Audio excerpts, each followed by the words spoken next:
Yes, indeed. For a number of years already, the embassy, the Belgian embassy in Ukraine, has been supporting a number of social projects in Ukraine, and the local center in Kotsyubinskoye is one of these projects. I consider social responsibility to be part and parcel of any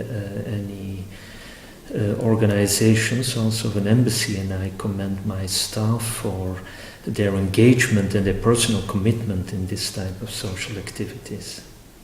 So as of spring year 2014, the Social Assistance Center in Kotsiubynske was taking care of forced refugees from Crimea and Donbass. Assistance given to refugees is a measurement of humanism and social maturity from my point of view. What do you think of that, and what do you think who should be the moderator of that activity, whether it's a society or state? I think I keep being impressed by the response that civil society has developed in the wake of this humanitarian challenge that has been caused by the annexation of Crimea and the war in the east of Ukraine. And I think it is indeed impressive how volunteer organizations in Ukraine have done their utmost in order to accommodate their unfortunate compatriots that have been displaced in the country, helping them in finding accommodation, finding jobs, finding schools for the children. So a huge effort has been done by civil society, a lot by volunteers.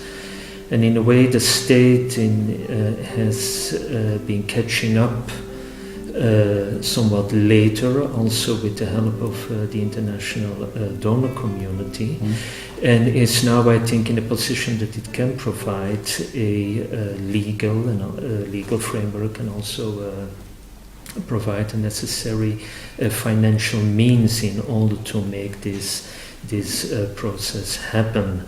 Now, that is exactly the role that the state has, whether it is in Ukraine or in Belgium or wherever in Europe. It is for the state to provide the legal and financial framework in which civil society can operate.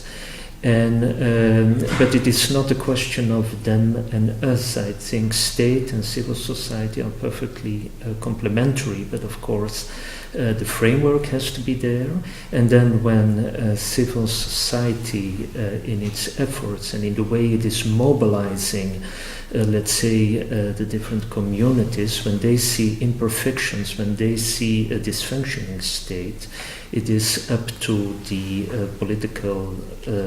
politicians and to those that have the responsibility for policy to respond to that and to listen carefully to what the citizen has to say.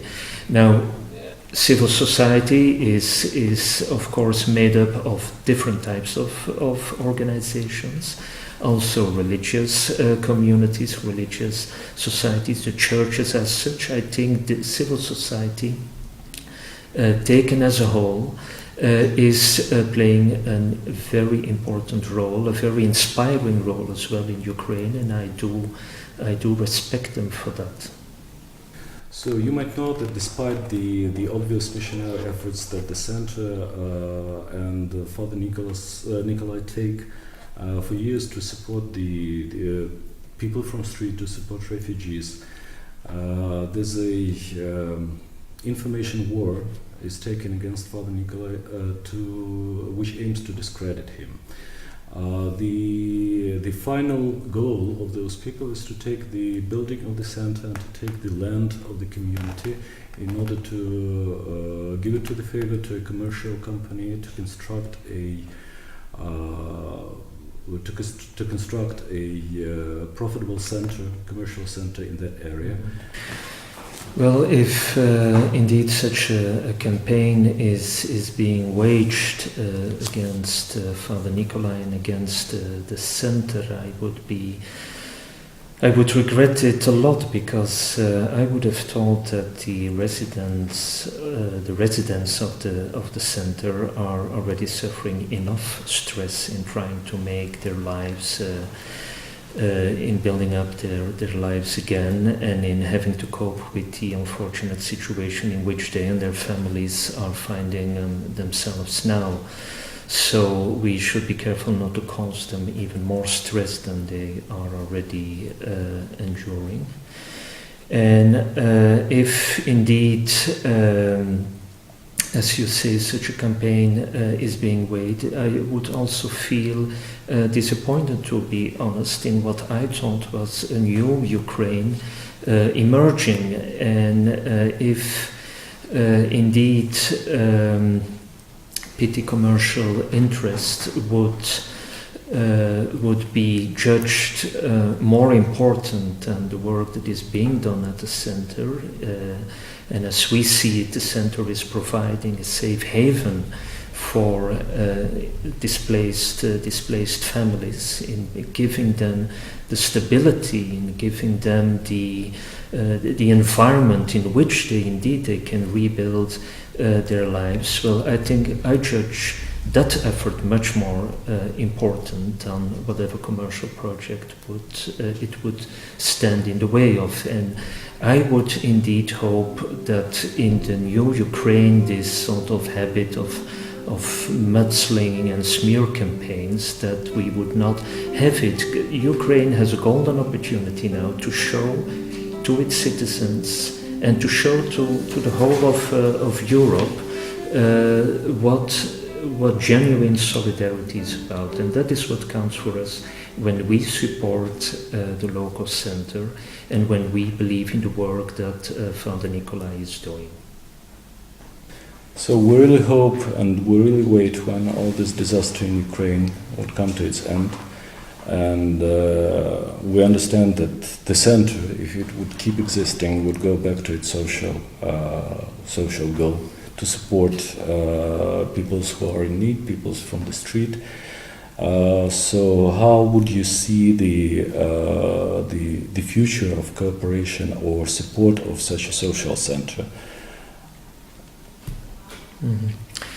Well, first of all, I would share your hope that there is a soon-to-come peaceful future for Ukraine. So thank you also for your optimism, because if Ukrainians themselves would not believe in this soon-to-come peaceful solution, who else would do it in your place?